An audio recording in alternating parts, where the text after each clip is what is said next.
balacera se produjo en la ciudad de Presidente Franco, en el departamento de Alto Paraná.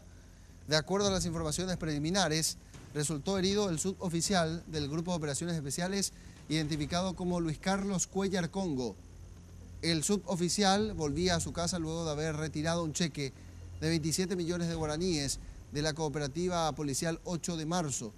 Posteriormente fue a efectivizar en la sede del mismo banco, más bien del Banco Nacional de Fomento, cuando dos personas en motocicleta lo interceptaron a las 13 horas aproximadamente en la vía pública en el barrio San Miguel, donde se produjo una balacera entre este agente policial y los maleantes. En el lugar quedó herido uno de los asaltantes con disparos en la cabeza, mientras que su acompañante huyó, pero cuando llegó a su casa también se descompensó a raíz de los impactos de bala que recibió. El uniformado se encuentra estable y fuera de peligro a pesar de las heridas en el Hospital Tesain de Ciudad del Este.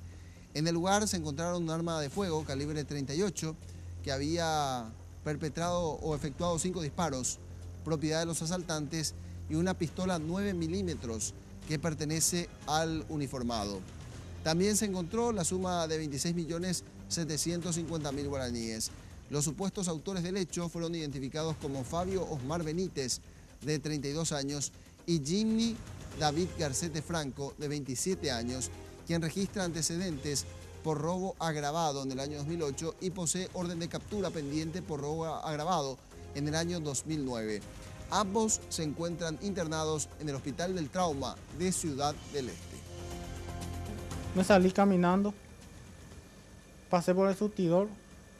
Al pasar por el surtidor vino un moto con 2 tipos, me pasó. Después me fui caminando enfrente de la chapería de Leomar. Ahí se daron la vuelta y después retrocedieron. Sacó su arma, asalto, me dijo. Tenía mi celular en mano, ahí tira el celular, guañemondo y lendo. A veces se mandó a la pistola, a veces guaba no a desarmar, arma. Ella ya se ya pima debe ser lo muy tedioso. A Pepe ya pina más se fue a